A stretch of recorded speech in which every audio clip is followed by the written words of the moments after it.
Olá, como você está? Meu nome é Hudson de Jesus Holanda e nós vamos trabalhar juntos a disciplina de Anatomia e Fisiologia Humana. Então, hoje nós vamos começar com o nosso primeiro conteúdo, que é Introdução à Anatomia e Fisiologia. Eu estou utilizando um material didático disponível na internet, produzido pela professora Leda Dornelles, do Instituto Cenecista de Ensino Superior de Santo Ângelo. Ela faz parte do Pronatec, que é o curso técnico de citopatologia. Então essa aula ela está disponível na internet, caso você queira consultar. Eu vou deixar o arquivo em PDF lá na nossa Classroom para que você possa acompanhar. Mas esse material está disponível caso você queira utilizá-lo como roteiro de estudos. Novamente, as aulas elas vão servir para lhe indicar quais são os conteúdos que você tem que dar mais atenção, que você tem que voltar mais o seu tempo, mas você está livre para que pesquise outros materiais adicionais que tragam mais informações ao conteúdo que a professora Leda nos traz. Ieda nos traz, né? A professora Ieda, não a professora Leda. A professora Ieda nos traz. Ok? Então a gente tem alguns objetivos de aprendizagem para essa aula. O que a gente pretende? Nós pretendemos ao final da aula conhecer os planos anatômicos, as direções anatômicas, os sistemas fisiológicos e como eles estão geralmente utilizados, as características gerais desses sistemas dentro da nossa fisiologia.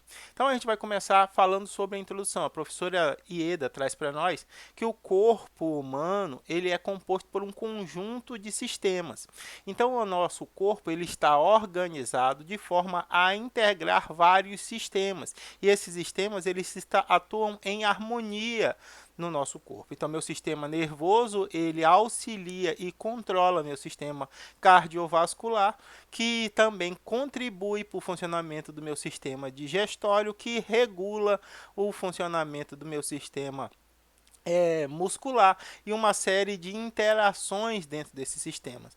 Então, o nosso corpo, o corpo humano, aqui a gente tem o homem vitruviano, né, a expressão máxima da nossa constituição anatômica, que é mostrando que os nossos diferentes sistemas eles estão atuando em harmonia de forma a manter o funcionamento do nosso corpo durante toda a vida humana. Manter o que a gente chama de homeostase. Né? A homeostase é o equilíbrio dos nossos sistemas, é o funcionamento perfeito do nosso organismo.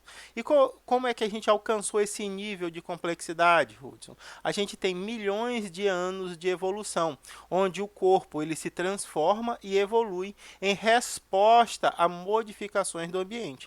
Então, a teoria evolucionista de Darwin e Wallace, ele sugere que o ambiente se modifica e as modificações desse ambiente selecionam os indivíduos que estão mais aptos à sobrevivência. Então, nosso corpo, durante a evolução humana, desde os homens primitivos, os homens das cavernas, até o surgimento das espécies mais recentes, o Homo sapiens sapiens, tem passado por modificações. O volume do nosso crânio mudou, o tamanho dos nossos membros mudou, a estrutura esquelética do nosso corpo mudou, isso devido às necessidades de adaptação do nosso corpo ao ambiente. Então, a complexidade que nós vemos aqui, ela está baseada nesses milhões de anos de adaptação.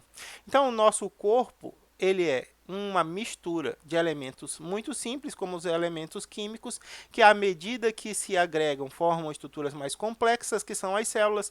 A união dessas células formam os tecidos, vários tecidos formam um órgão, vários órgãos formam um sistema.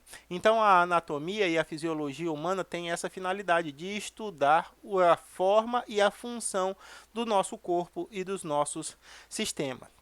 Historicamente, o conhecimento a respeito da anatomia humana já é bastante antigo, né? Começa em anos, por exemplo, registros do Egito de 1500 anos antes de Cristo, 1000 anos antes de Cristo, quando havia a necessidade de manter o corpo íntegro. Então, os egípcios acreditavam que as pessoas importantes e os faraós, por exemplo, poderiam retornar à vida, e para que isso acontecesse, seus corpos deveriam estar perfeitamente mantidos. Então a anatomia, o estudo da anatomia começa com essa necessidade de manutenção da integridade dos corpos. E isso evolui com o tempo. Né? Existe uma confusão que é bastante comum entre quando a gente está falando de mumificação. Mumificação é um processo natural. Como que isso acontece, Hudson? Devido às condições ambientais, por exemplo, por falta de água, né? Então, a falta de umidade, melhor dizendo, porque pode ser no gelo também. O gelo não deixa de ser água. Então, a falta de umidade faz com que as bactérias responsáveis pela decomposição dos nossos tecidos moles, elas não consigam atuar e haja um ressecamento. É tipo a gente faz a carne de sol.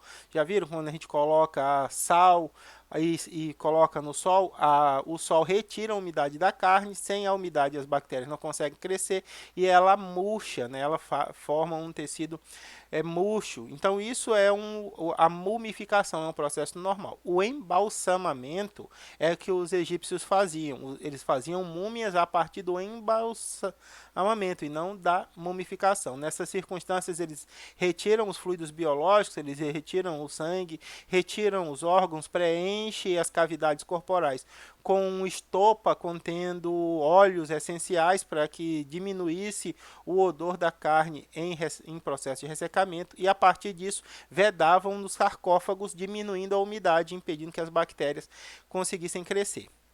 Então a gente tem a criação dessas múmias através do processo de embalsamamento. O processo de mumificação é um processo que ocorre naturalmente. Com o advento da civilização, a gente começa a estudar deliberadamente a anatomia humana. Com que finalidade? Conhecer os nossos corpos, conhecer as suas funções e sua estrutura. Tá? A dissecação, que é a retirada dos órgãos, foi proibida até 150 anos antes de Cristo, mas logo em seguida, com o advento da Idade Moderna, houve uma quebra nessas barreiras, saímos da idade é, da obscurecência, né, o obscurantismo, entrando no iluminismo, onde as liberdades de exploração das ciências aumentaram. Então, já no século XX, a investigação da anatomia favorece pesquisas e descobertas de cura de doenças que, por exemplo, como trabalhou Pasteur, gerando antibióticos, o que tudo leva à qualidade de vida. Hoje em dia, na atualidade, a anatomia é vista como uma forma de arte. Existe um museu de modelos anatômicos. Esses modelos anatômicos são construídos em cera, tá? Não são cadáveres, como a gente pode imaginar. São modelos em cera e que reproduzem as estruturas anatômicas dos sistemas e dos tecidos. E eles estão dispostos em situações do cotidiano, como a gente vê aqui, numa mesa de poker, e aí você pode fazer a visitação nesse museu. Então, passa de o conhecimento da anatomia e fisiologia passa de uma época que era relacionada à divindade, à necessidade de manutenção do estado impecável do corpo para ressurgimento, a ressurreição de um determinado indivíduo, depois passa por um processo de proibição até que é liberado, os estudos iniciais eles passam a ser desenvolvidos até que a gente comece a estudar perfeitamente a anatomia. A anatomia, ela evoluiu, os conhecimentos anatômicos, eles evoluíram bastante em períodos de guerra, porque neste período houve uma liberação dos estudos com cadáveres e a partir desses cadáveres era possível identificar. Alguns relatos, alguns estudos de relatos mostram que haviam até a morte de determinados indivíduos para estudar a anatomia do desenvolvimento. Por exemplo, os alemães matavam as gestantes em diferentes períodos para estudar o desenvolvimento anatômico do embrião. Então, como o estado de guerra é um estado de calamidade, onde nossa ética ela já estava comprometida, utilizaram dessa situação de calamidade para avançar em estudos que não avançariam de maneira adequada em condições comuns, tá? Então, a anatomia, ela tem alguns conceitos próprios. O próprio termo anatomia, ana é as partes e atomia é cortes. Então, quando a gente está falando de anatomia, é o estudo da secção do nosso corpo. Então, a gente estuda o nosso corpo, nossos sistemas em partes individuais, para facilitar o nosso entendimento, mas a gente sabe que o corpo ele atua como um mecanismo complexo, integrando vários sistemas. Então a gente vai estudar o esqueleto. Para não ter que estudar todo o esqueleto de uma vez, a gente começa com o crânio, depois a gente passa para os membros superiores, depois a gente passa para os membros inferiores, depois o tórax, e aí assim por diante. A gente secciona o corpo humano, mas quando a gente está em vida, o nosso corpo ele atua com a combinação de vários desses sistemas. Então, a anatomia é a ciência que estuda macro e microscopicamente a constituição e desenvolvimento dos seres orgânicos. Hudson, microscopicamente, também é anatomia. Sim, os estudos iniciais dos componentes microscópicos geraram especializações da anatomia. Por exemplo, a histologia, o estudo dos tecidos, a citologia, o estudo das células. Elas são, de algum modo, uma especialização desse estudo microscópico começado pela anatomia.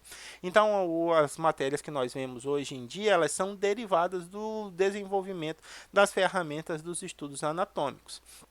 Então, a anatomia é a análise da estrutura biológica, sua correlação com a função, com as modulações de estruturas em resposta de fatores temporais, genéticos e ambientais.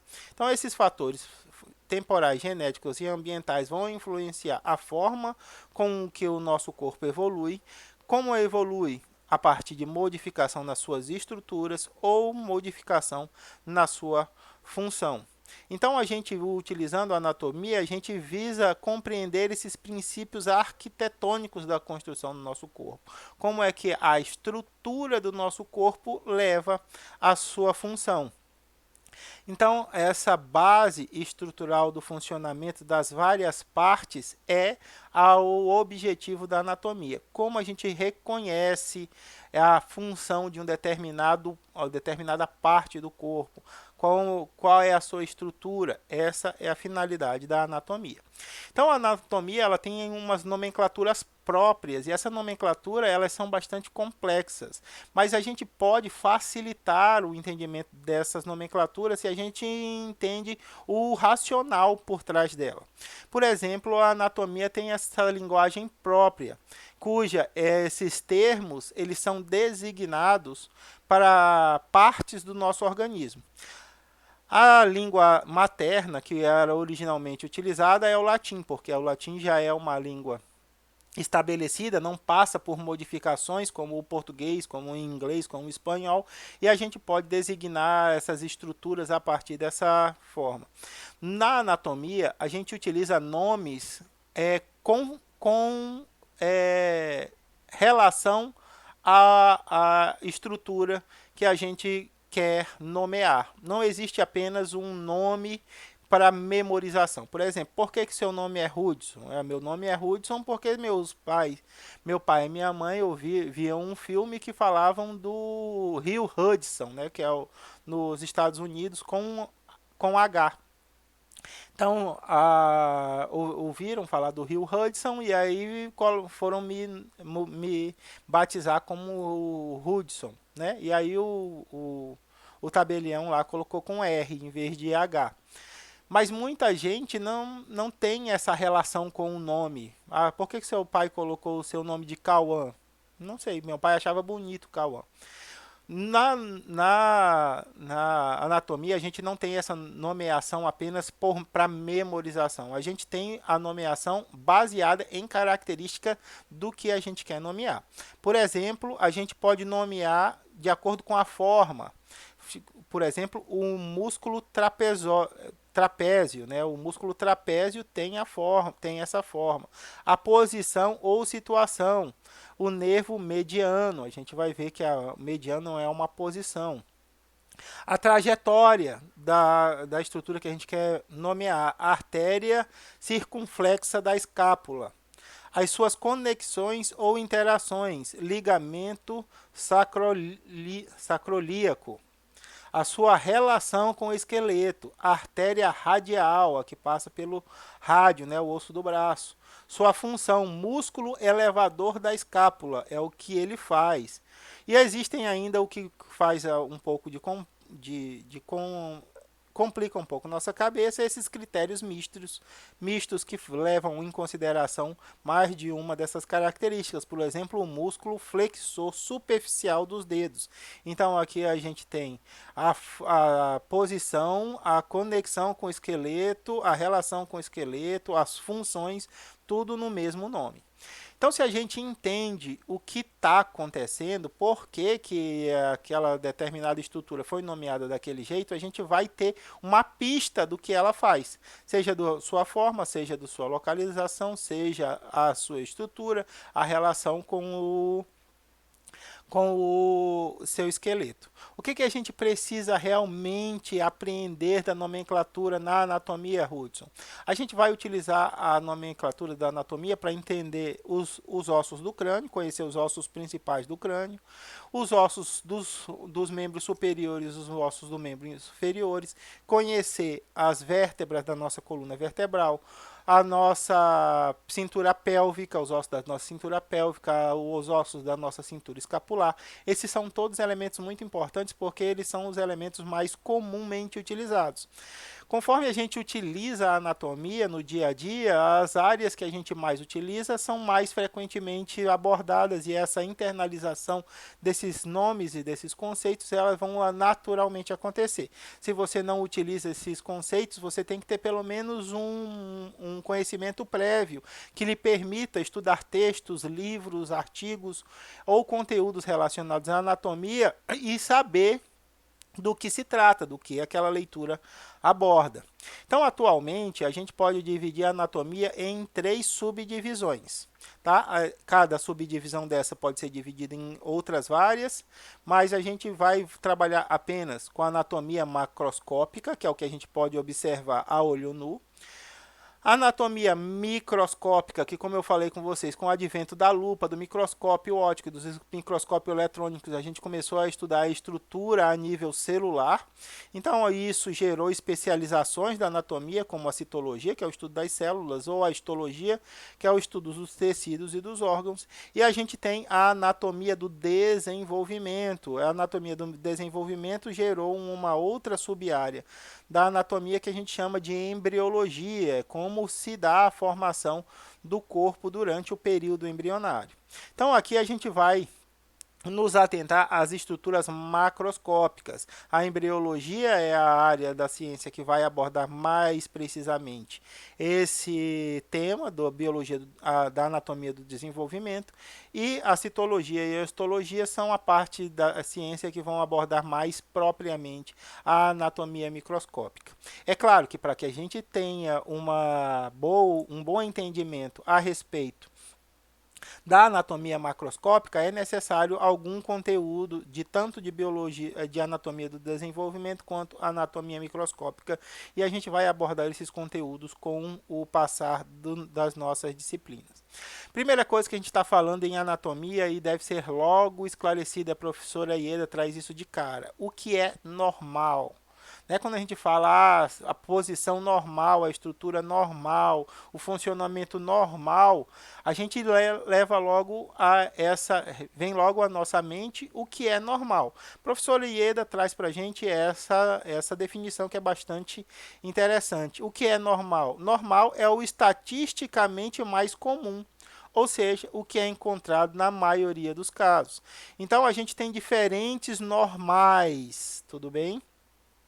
Mas para a anatomia, quando a gente está falando do funcionamento normal, a gente está falando do que é mais frequentemente observável. Então, se a artéria ela normalmente faz uma curva à direita, ela na maioria dos casos é encontrado com essa característica anatômica, mas algumas vezes ela pode fazer essa curva à esquerda, então é o que é considerado anormal porque não está relacionado com o que é estatisticamente mais verificável.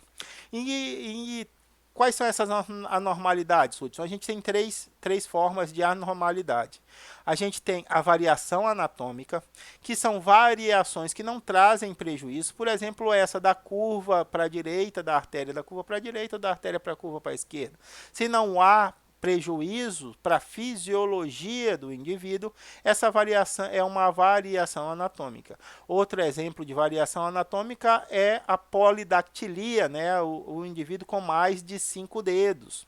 Então, a gente tem aqui a mão com 1, 2, 3, 4, 5, 6 dedos. A Cicarelli, lembra da modelo? Aquela que casou com o Ronaldinho Fenômeno num castelo e tal, coisa maravilhosa o casamento deles. Ela tem polidactilia nos pés. Então, apesar de apresentar uma variação anatômica, ela não tem prejuízo algum, é uma mulher maravilhosa e desenvolveu toda a sua carreira de modelo mesmo com essa variação anatômica. Então, é uma característica que foge ao normal, que foge ao estatisticamente mais frequente, mas que não traz prejuízo algum. Quando a gente tem um prejuízo relacionado a essa variação anatômica, nós dizemos que existe uma anomalia, quando ocorre um prejuízo funcional. Por exemplo, vejam o membro superior direito ausente e os membros inferiores subdesenvolvidos. Nesse caso, essa criança ela tem um prejuízo funcional.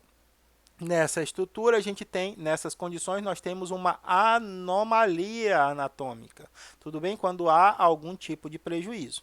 E quando esse prejuízo torna um indivíduo inviável, quando a vida é impossível devido ao nível de modificação, nós chamamos de monstruosidade anatômica. Eu sei.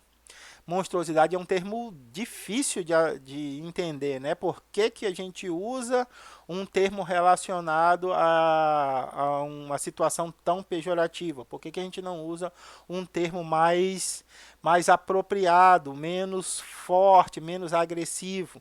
Isso é uma discussão que já está sendo levada adiante há bastante tempo e já existem proposições para que haja a mudança desse termo monstruosidade, tanto na anatomia quanto na genética. Também a gente tem um termo assim relacionado a danos cromossomais, quando há uma variação grande no cariótipo. Então a gente está mudando esses termos para adaptá-los a uma condição mais humana, né? Que não ofenda a dor dos indivíduos que passaram pela tragédia de perder um ente querido por drásticas variações anatômicas que impediram o desenvolvimento da sua vida. Mas, por enquanto, os livros textos ainda trazem a monstruosidade. Os artigos ainda trazem monstruosidade. Então, o termo mais comumente utilizado ainda é monstruosidade, apesar dessa discussão já existir para a modificação desse termo. Tá? Então, aqui a gente tem uma variação anatômica, beleza? Ela traz prejuízo? Se sim, ela é uma anomalia. Se não, ela é uma variação anatômica. Essa anomalia permite a sobrevivência do indivíduo? Sim. Se não, ela é considerada uma monstruosidade. Tudo bem? Então, esses são os níveis de variação do normal que nós vamos trabalhar na anatomia. Hudson, a anatomia é a descrição da estrutura do meu corpo. Mas o meu corpo ele pode ter diferentes formas de organização. É preciso padronizar uma forma de apresentação para que eu possa dar nome às estruturas e às suas posições? Sim. Então, essa posição é chamada de posição anatômica. Então, toda vez que a gente vai estudar um modelo anatômico, seja ele um boneco, seja ele um cadáver, seja ele uma estrutura em 3D no computador, a gente vai precisar dispor o nosso modelo na posição anatômica. E como é que é essa posição anatômica, Hudson? A posição é o seguinte: o indivíduo eles têm que estar ereto, né? Eles têm que estar em pé, ó, padronizado para referir os termos anatômicos. Posição ereta, em pé, posição or, ostática e bípede, né? Então o indivíduo vai ter que estar em pé e ereto. A face voltada para a frente, o olhar voltado para o horizonte, o indivíduo não pode estar olhando para baixo, ele não pode estar olhando para cima, ele tem que estar olhando para o horizonte. Membros superiores estendidos, os braços estendidos, aplicada ao tronco, que é ligado, os braços é ligado à parte do corpo, ao tronco, e as palmas das mãos voltadas para a frente. Vejam aqui que as palmas das mãos estão voltadas para a frente. Os membros inferiores unidos. Ah, professor, aqui o indivíduo está com as pernas separadas, mas perceba que os pés dele estão juntos. Isso daqui é uma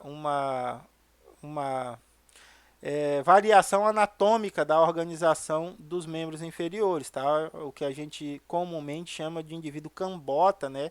O indivíduo com essa variação anatômica.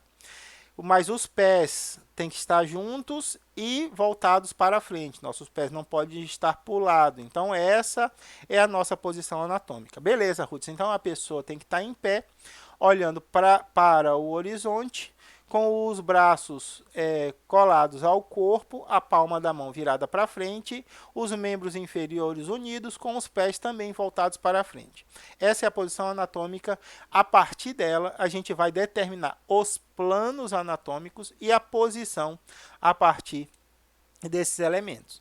Então, a gente pode dividir o nosso corpo em partes.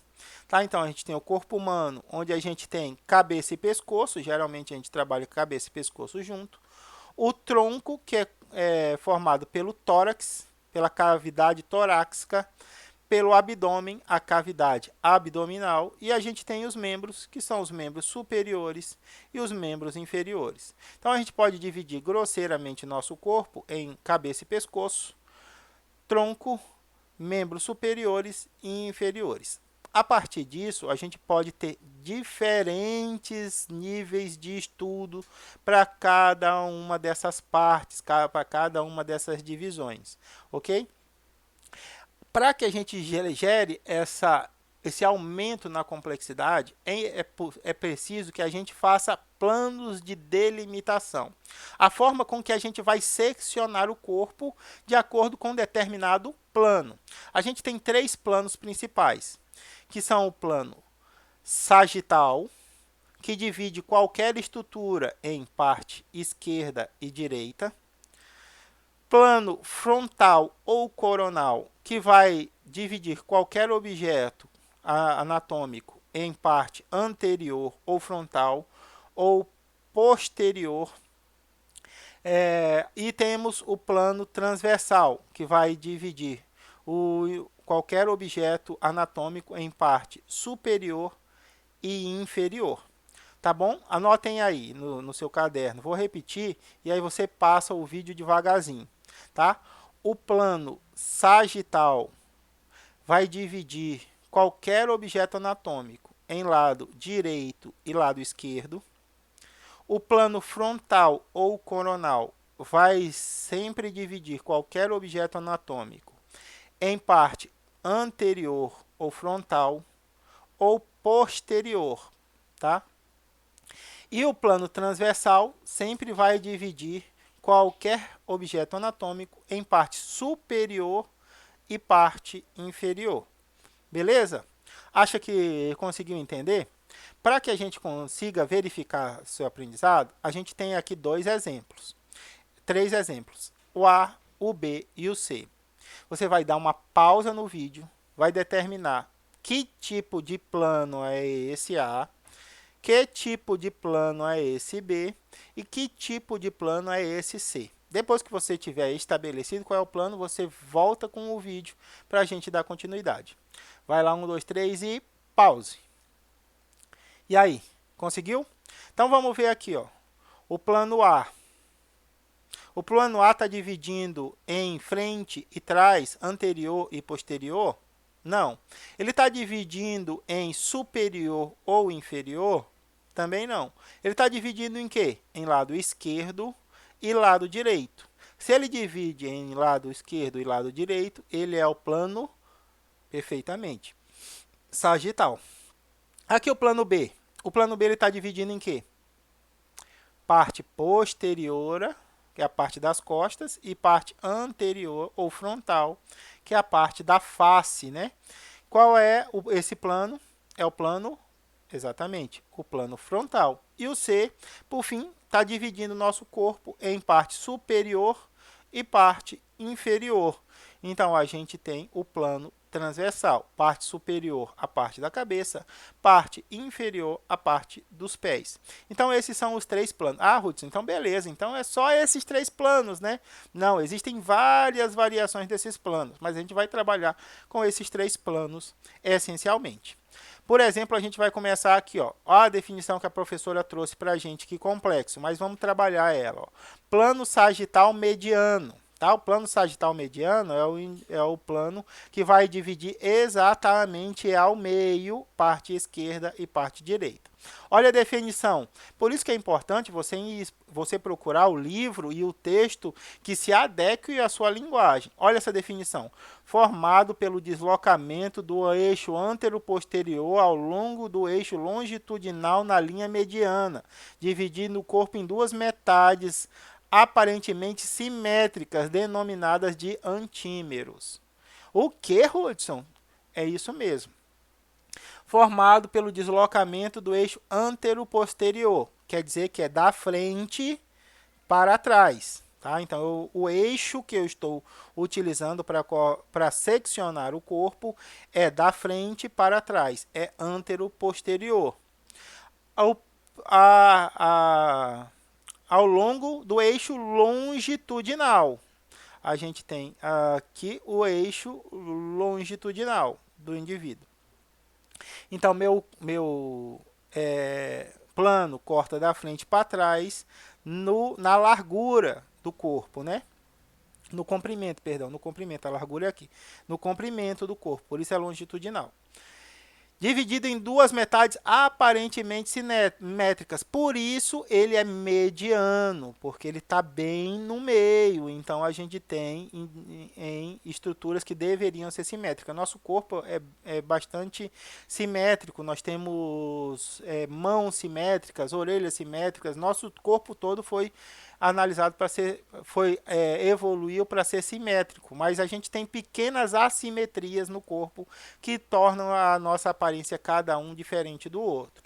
Tá? Então é isso que ele queria dizer. Hudson, se essa definição é muito difícil, por que tu trouxe? Porque eu quero essa informação aqui. Ó. Anotem aí na parte do plano sagital no caderno de vocês.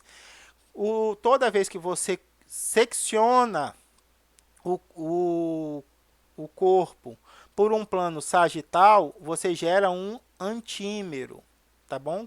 Quando esse termo aqui vai ser importante para você, porque pode estar aparecendo em outros livros textos, tá?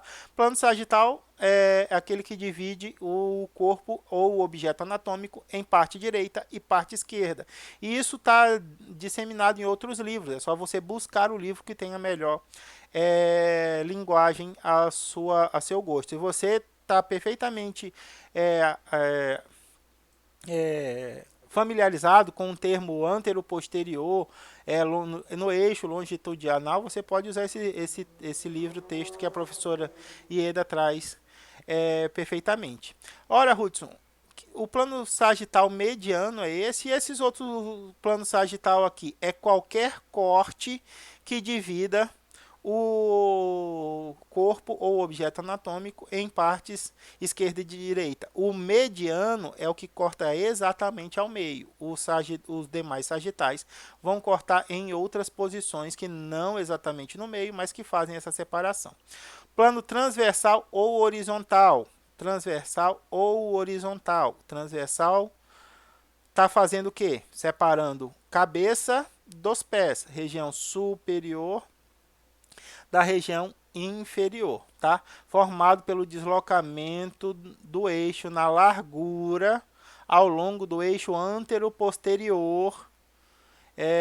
Uma série sucessiva de planos transversais divide o corpo em segmentos denominados metâmeros, tá? No plano sagital a gente tinha os antímeros, no plano transversal nós temos os metâmeros, tá? Então aqui a gente está dividindo ao meio, mas se eu cortar a cabeça num plano transversal, eu também tenho parte superior da cabeça, parte inferior da cabeça, e dependendo da parte da cabeça em que eu fiz o corte transversal, eu vou ter os metâmeros. Então anotem aí também no caderno de vocês, quando a gente fala de plano transversal, qualquer corte no objeto anatômico gera um metâmero. E a gente tem o plano frontal ou coronal, formado pelo deslocamento no eixo da largura ao longo do eixo longitudinal, dividindo o corpo nos chamados paquímeros. Paquímeros, tá? Então, anotem aí no caderno de vocês, plano frontal, cortes do plano frontal ou coronal geram os paquímeros, são regiões que são seccionadas a partir desse eixo. Perfeito? Então, isso aqui é bom para mostrar para vocês que o mesmo conteúdo ele pode ser abordado com diferentes linguagens, com diferente densidade. Basta você procurar um termo, um texto, um livro-texto que se adeque à sua linguagem. Tudo bem? Perfeito, Ruth. Agora entendi. Bacana os planos. A partir dos planos, a gente gera as posições, né? Então, a gente tem termos para posição e termos para a direção dos objetos anatômicos. Novamente, aqui a gente tem a nossa posição anatômica, indivíduo ereto, com os braços colados ao corpo, as palmas das mãos voltadas para a frente, olhando para o horizonte, e com as pernas juntas e os pés voltados para a frente. A partir dessa posição anatômica e através dos planos, dos 3 planos principais, a gente vai poder determinar posição e direção das faces ou dos objetos anatômicos. Por exemplo, inferior ou caudal. Inferior ou caudal. Ruth, por que caudal? Lembra que a nossa coluna vertebral ela é uma evolução de uma cauda, né, lá nos cordados. Então, a gente já teve uma cauda. Então, a parte inferior, ela também pode estar relacionada à região da cauda, por isso que é inferior ou caudal. Atualmente, mais recentemente, os livros têm utilizado mais comumente o termo inferior para designar essas estruturas. O caudal está entrando em desuso, mas é possível que, dependendo do livro ou da bibliografia que você escolha utilizar, o termo caudal possa aparecer. Então, inferior é sinônimo de caudal. Mais próximos dos pés, mais próximos da parte inferior, mais próximo dos pés. Então, se eu cortar aqui a mão, as falanges, elas são inferiores em relação ao pulso, não é isso? Então, a gente tem superior ou cranial. Aí aqui a gente já tem a identificação, porque a cabeça é a parte mais superior do nosso corpo, então a gente tem superior ou cranial mais próximo à cabeça. Então, nossos olhos estão em uma posição superior em relação à nossa mandíbula, né? Porque ela está mais próxima da extremidade superior. Anterior ou ventral é a parte da frente, né? Mais próxima do ventre, né? Da parte anterior. Então, a gente tem o nariz na posição anterior do corpo. Posterior ou dorsal, mais próxima do dorso, mais próxima das costas. Então, a gente tem a coluna vertebral numa posição posterior do nosso corpo. Aí aqui, proximal, Ruth. Proximal Da onde? É por isso que os nossos braços tem que estar junto, tem que estar próximo do corpo? Não, proximal ele traz essa confusãozinha, tá? Quando a gente está falando de proximal, é mais próximo do ponto de origem do objeto, tá? Então a gente vai analisar, vamos analisar a perna. Quem é o ponto mais proximal da perna? A parte que está próxima da cintura ou a parte que está próxima dos pés? Exatamente, próxima da cintura. Por quê? Porque minha perna não começa nos pés. Minha perna começa na minha cintura pélvica. Então, o fêmur, a cabeça aqui do fêmur, está mais próxima, é mais proximal em relação à estrutura do joelho, a patela, por exemplo, que está na região aqui medial. Então a gente tem a outra situação, a região medial, mais próximo ao plano sagital mediano. Plano sagital mediano separa meu corpo em lado direito e lado esquerdo. Tá? Então, o que vai acontecer? Tudo que estiver mais próximo do plano sagital é medial. Por exemplo, nessa posição anatômica, o dedo mínimo é mais medial do que o polegar, que está mais afastado do plano medial. Tudo bem? Lateral, mais afastado do plano medial. Então, a minha orelha ela é mais lateral do que a minha boca. Ela está mais afastada do plano sagital. A gente tem ainda superficial, que é mais próxima à pele. A nossa pele é a região mais superficial do nosso corpo. E a gente tem a profunda, que é o mais afastado da pele. Então, a gente tem o tecido conjuntivo denso, o tecido esquelético. Todos esses são tecidos profundos, que você só vai ter acesso se você fizer uma secção, se você fizer um corte grande no tecido, tá? Então, a gente tem homolateral ou ipsilateral, do mesmo lado do corpo. Então, minha orelha esquerda é homolateral ou ipsilateral com meu braço esquerdo, com a minha mão esquerda. Ou contralateral, que é do lado oposto.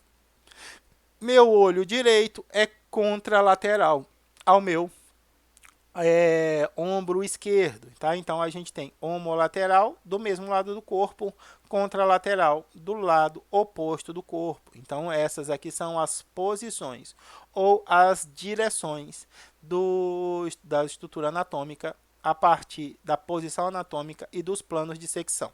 Tá? Então aqui novamente a gente tem alguns exemplos, aqui a gente tem dos planos anatômicos, da posição anatômica com os diferentes planos e as posições a partir deles estabelecidas.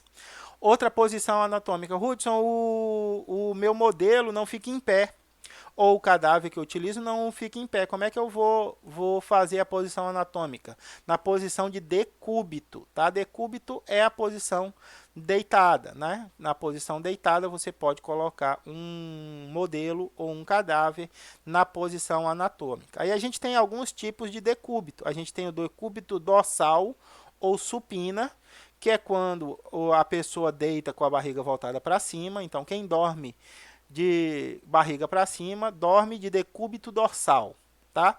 Quem dorme de barriga para baixo, dorme de decúbito ventral ou prona. O indivíduo está pronado. Ouviram falar disso durante a internação de Covid? Estados graves de Covid vão para situações de pronação. O que é isso?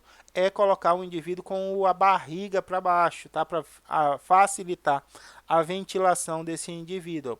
Um processo de pronação.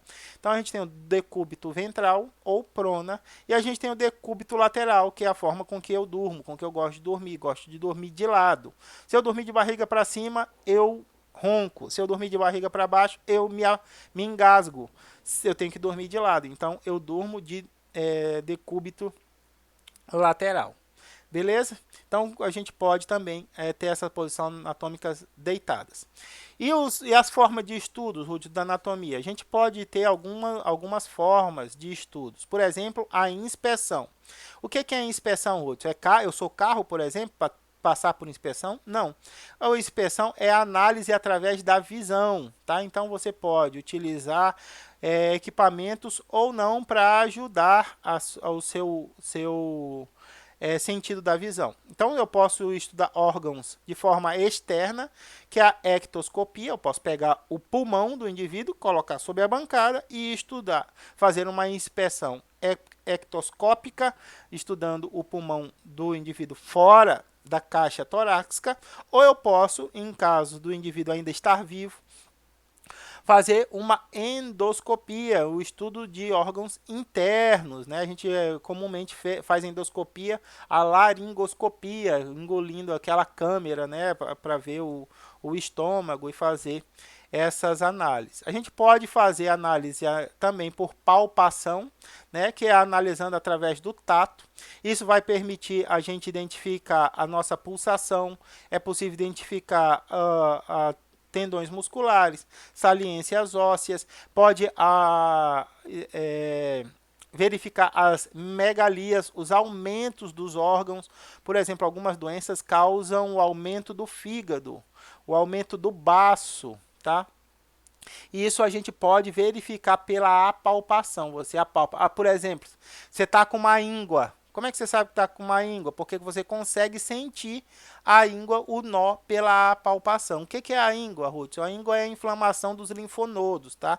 A gente vai ver isso no sistema linfático, vai ver o que é o linfonodo, faz parte do sistema imunológico. Então, quando você está com uma infecção, os linfonodos eles incham por causa do alto número de células do sistema imunológico que vão para aquele local. E o inchaço pode ser percebido pela palpação. A gente também tem a percussão, né? Já acontece muito quando a gente vai verificar se está com gases na barriga da criança. Você coloca a mão sobre e bate e vê se o barulho é mais seco. Fazer, não sei se o microfone está captando. Ou ele é mais oco. Quando ele é mais oco, quer dizer que a cavidade está cheia de ar, né? Então a criança está chorando por causa de cólica, precisa tomar Luftal.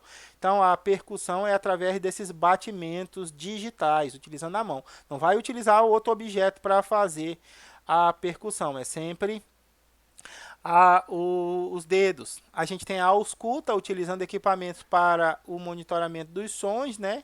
Por exemplo, a gente faz a ausculta do coração para ver a frequência e a regularidade do batimento, o pulmão para ver se o pulmão está com líquido, intestino para ver se a gente tem movimentos peristálticos muito intensos que possam estar relacionados a alguma infecção. Temos a mensuração, que permite avaliar a simetria corporal e eventuais megalias, eventuais aumentos, né, distorções nessa proporção.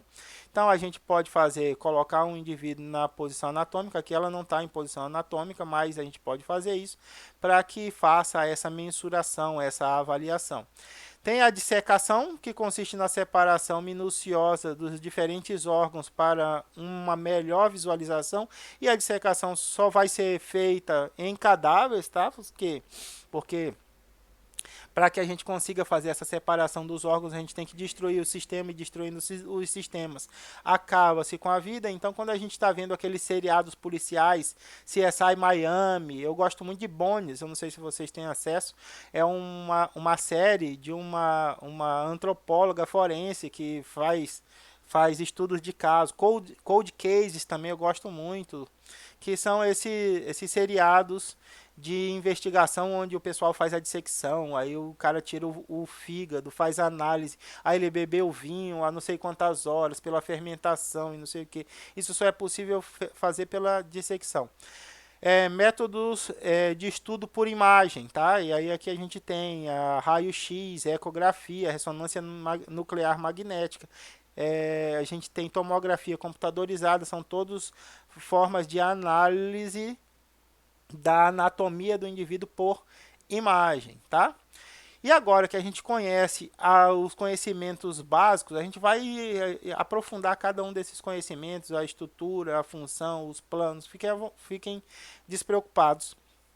A gente vai entrar na fisiologia nesses últimos 10 minutos de aula, que é a fisiologia que vem do fisiologos, né, que é o estudo da função, né? Então a gente tem a ciência que estuda as funções dos indivíduos multicelulares. Tanto anatomia quanto fisiologia são ciências irmãs. A gente primeiro começou a entender a estrutura, a forma, para depois entender a função desses órgãos, desses sistemas.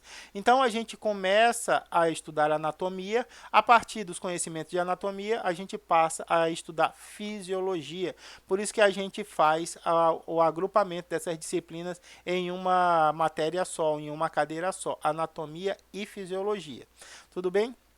Então aqui a gente vai estudar qual é a função, e a fisiologia, a estrutura, e a segunda, a fisiologia, qual é a função de um determinado secção do nosso corpo. A fisiologia, ela está dividida em níveis, tá? Então, o nosso humano consiste de níveis. Primeiro, o nível mais simples, que é o nível molecular, o nível químico, perdão. O segundo nível, o nível molecular. O terceiro nível, o tecido tecidual, o nível tecidual. O quarto nível, o orgânico. E o quinto nível, o sistêmico. Entre esses níveis aqui existem vários subníveis, tá? Por exemplo, o nível celular, ele está entre o molecular e o tecidual, como a gente vai ver. Então, existem subníveis dentro desses níveis aqui. Então, aqui, os átomos, eles se organizam em moléculas, as moléculas se organizam em estruturas, as estruturas se organizam em células, as células em tecidos, os tecidos em órgãos, os órgãos em sistemas e os sistemas no corpo humano. Vou beber uma água que minha boca já está seca.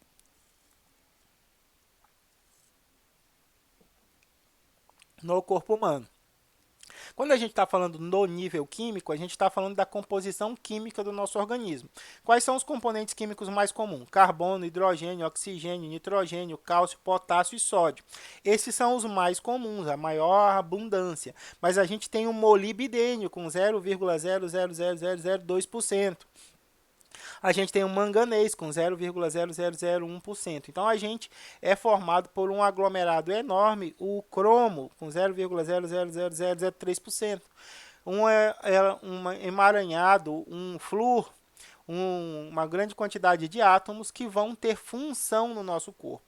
Função em que, Ruth? Em formação das moléculas, formação de proteínas, formação de lipídios, formação de enzimas, formação de carboidratos, uma série de biomoléculas que vão estar trabalhando conjuntamente no ambiente celular para permitir o metabolismo celular. Então, aqui a gente tem o nível molecular. O nível molecular gera as estruturas, a associação de dois ou mais átomos geram as moléculas geram as estruturas, e essas estruturas, essas organelas, geram as células. Tá? A gente tem essa diferenciação entre célula eucarionte e célula procarionte. As células eucariontes, as células com a eucária verdadeira, né, com o núcleo, e as procariontes sem o núcleo, sem a carioteca. Então, a gente tem, na anatomia, a gente estuda indivíduos multicelulares, como a gente viu. A gente não vai estudar indivíduos unicelulares, porque esse nível de detalhamento é função da citologia. Então, a gente vai estudar mais comumente os indivíduos eucariontes, os organismos eucariontes. Ok? Com a união de células, de diferentes células, a gente forma os tecidos. E a gente tem vários tipos de tecido. A gente tem o tecido adiposo, que é o tecido de reserva, onde a gente armazena gordura. Ruth, esse tecido eu quero me livrar. Não queira se livrar desse tecido. Esse tecido é o que dá forma ao seu corpo. As mulheres, os homens têm a estrutura do corpo delimitada pelo acúmulo desse tecido. As mamas, as nádegas, a grossura das coxas também são auxiliadas são torneadas, são moldadas pelo tecido adiposo, tá? A gente tem o único tecido líquido do nosso corpo, que é o sangue, compostos por vários tipos celulares, glóbulos vermelhos, glóbulos brancos, restos celulares, como as plaquetas, que têm função de transporte e de defesa do nosso organismo. Tecido conjuntivo, aí a gente tem o tecido conjuntivo fibroso, a gente tem o tecido conjuntivo frouxo, a gente tem o tecido conjuntivo ósseo, tecido conjuntivo cartilaginoso, tem uma série de variações desses tecidos. O que são os tecidos? A aglomeração de tipos celulares. Então, como é que a gente divide basicamente esses tecidos?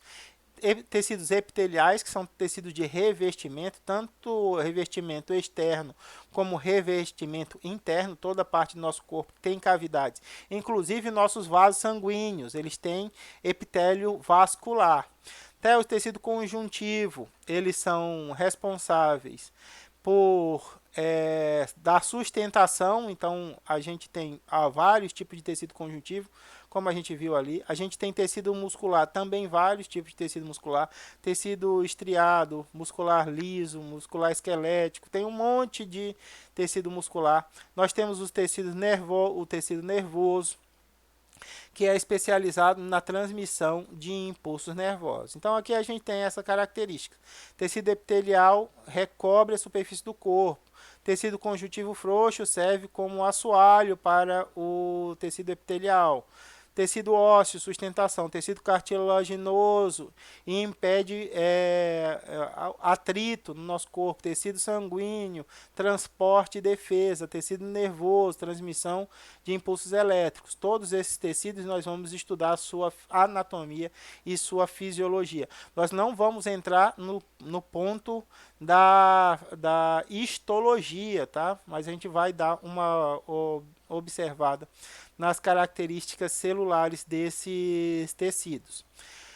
Os tecidos, quando estão aglomerados, formam os órgãos, que são o quarto nível de organização do nosso corpo. Então, nosso coração, nosso fígado, nosso intestino, nossos pulmões, o útero, nossos rins, são todos aglomerados de diferentes tecidos. Os diferentes células geram os diferentes tecidos geram diferentes órgãos. A aglomeração dos diferentes órgãos vão estar relacionados ao quinto e último nível da organização do nosso corpo, que são os níveis dos sistemas, ou nível sistêmico. Nós temos o sistema esquelético, sistema muscular, sistema tegumentar é o sistema de tecidos que recobre o corpo humano, sistema nervoso, endócrino, circulatório, sistema respiratório, sistema digestório, sistema urinário, sistema genital masculino, sistema genital feminino.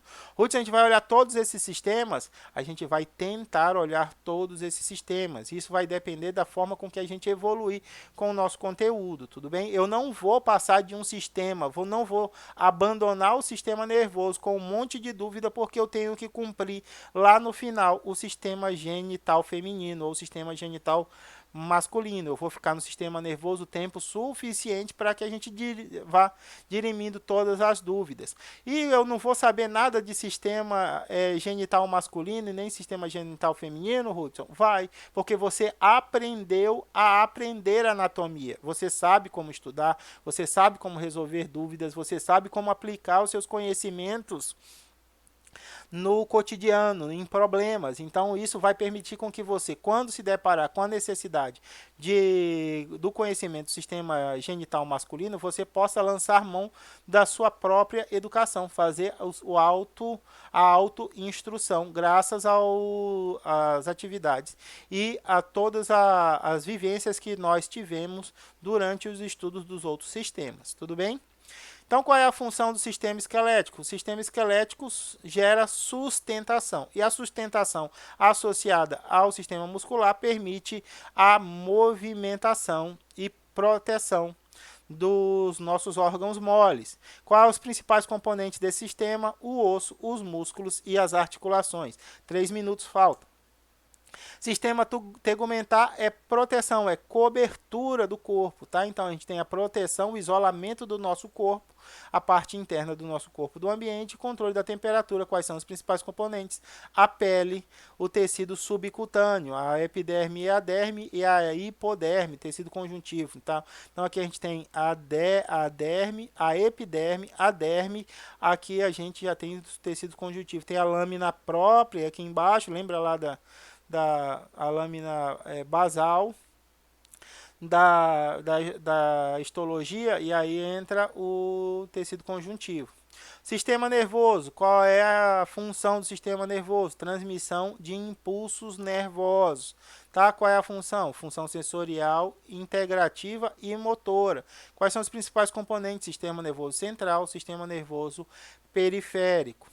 Sistema endócrino, o que que faz? Faz a regulação do nosso corpo a partir de liberação de substâncias químicas, os hormônios, tá? Então a gente produz hormônios tanto de origem lipídica quanto de origem proteica. Então, qual é a função? A função é a manutenção do equilíbrio do organismo, que a gente chama de homeostase. Quem são os principais componentes? A glândula pineal, a epífise, a hipófise, a glândula tireoide, a paratireoide, as glândulas suprarrenais, o pâncreas, os ovários e os testículos, são todos componentes do sistema endócrino.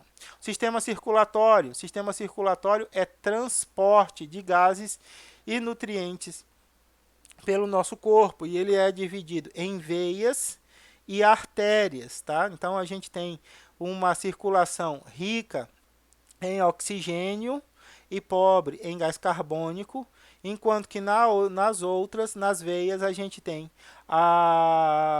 uma circulação pobre em oxigênio e rica em gás carbônico. Quem são os principais componentes? Coração, que é a bomba que faz a propulsão do tecido líquido, né, do tecido sanguíneo, pelos vasos, que são divididos em artérias, veias e ainda em capilares. Sistema respiratório é responsável pela troca dos gases que são transportados pelas hemácias, que é tecido sanguíneo, sistema circulatório, que é transportado pelo sistema circulatório e gera a troca dos gases no sistema respiratório. Lá nos alvéolos pulmonares, a gente tem a liberação de gás carbônico e a captura de oxigênio para transferência desses gases para os demais tecidos do nosso corpo. Principais componentes: narinas, a faringe, a laringe, a traqueia, os brônquios, as ramificações brônquias, os alvéolos e os pulmões, tá? Sistema digestivo, essa nomenclatura não é mais usada, né? O sistema agora é digestório, tá? Então, sistema digestório.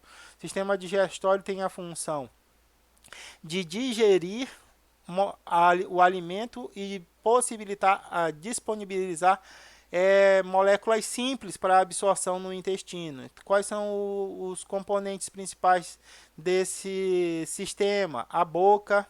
Na boca a gente tem a língua e os dentes, a faringe, o esôfago, o estômago, o intestino delgado, o intestino grosso, o reto e o ânus. Possuem ângulos anexos, glândulas salivares, fígados e pâncreas também estão todos associados ao sistema digestivo.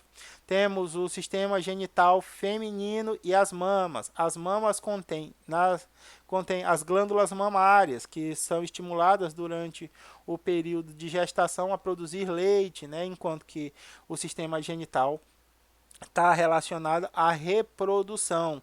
Quem são os principais componentes? Ovários, trompas, útero e vagina. Temos o sistema genital masculino, também associado à reprodução. Quem são seus componentes? Bolsa escrotal, testículos, epidídimos, canais deferentes, uretra, vesículas seminais e próstata e pênis. Então, esses são os elementos do sistema genital masculino. Hoje a gente vai ver detalhadamente cada uma dessas coisas, vai ver cada um desses sistemas. Já passei 2 minutos, só vou terminar com sangue, tecido sanguíneo ou hematopoético, né? Então, aqui a gente tem um aglomerado de células vermelhas e células brancas que são responsáveis pelos transportes de gases, no caso das células vermelhas, e defesa do nosso organismo pela imunidade nas células brancas.